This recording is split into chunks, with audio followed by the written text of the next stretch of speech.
a new vlog. Say hi to my vlog. Hi! Hi vlog. Hi vlog. Welcome to my guys. Hi the vlog. We're at Brooklyn Bridge. Brooklyn Bridge.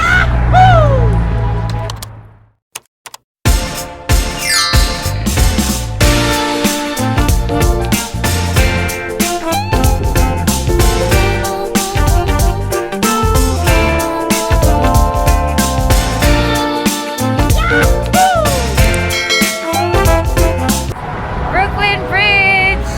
Victoria na. Namaklay na po pabalik. So hey guys, manamig Victoria. Now we're heading to the Statue of Liberty and another walk. Yeah. The Battery Park. Walkathon ng peg. Let's go. This is the beauty of Brooklyn. The place of the vampires. Oh? Yeah.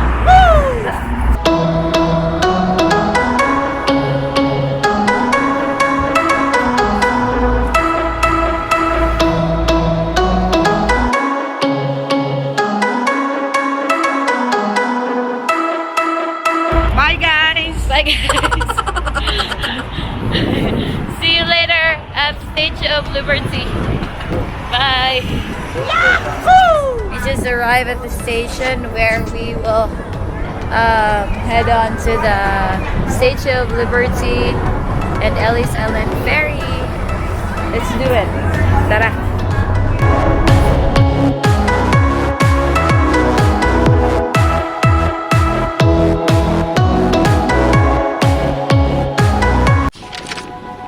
We already bought a ticket online. Well, Extra tickets. How many? 2. Yeah, I'll take that. Yeah. Thank you. Jacob. Easy. Scan and go.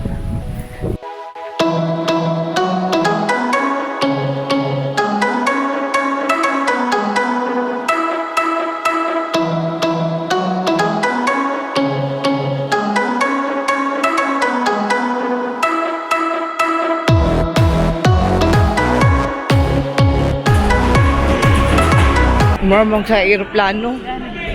Check-in.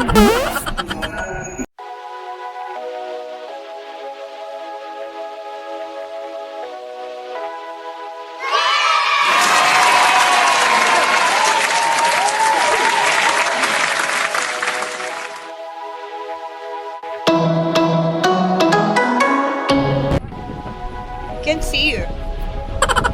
Where are you? Doon nagkikay siya. Touch down.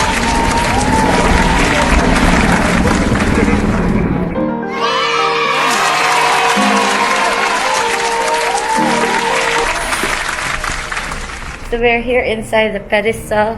The statue is up right there, but we're here at the museum. Welcome to Statue of Liberty Museum. So I started to bless myself, because she does look religious, standing like that, right?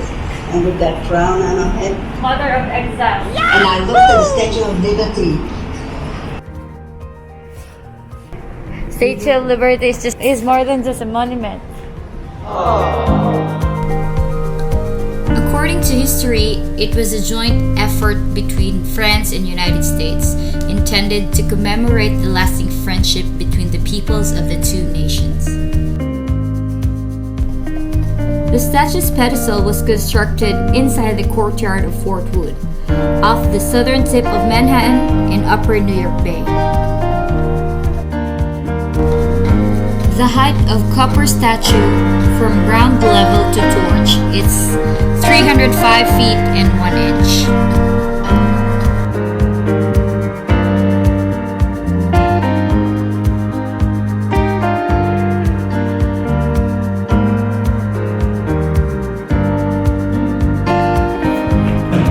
So, climbing up the stairs to the pedestal.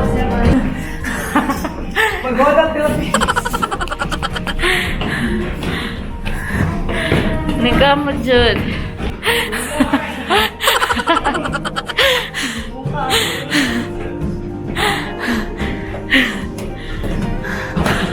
Ay, Nara. Ay, salamat. Keep going.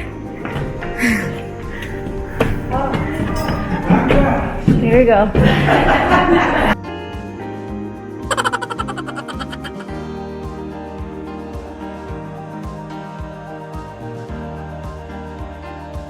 "67 steps more to go. No turning back." Yahoo! Oh my gosh. Hangak te. Wait.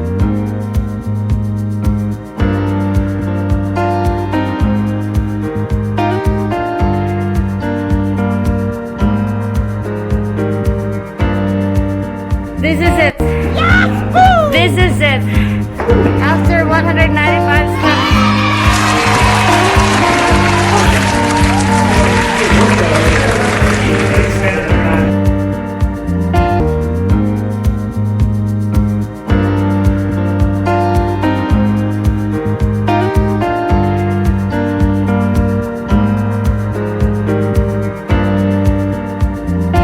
It's a prank.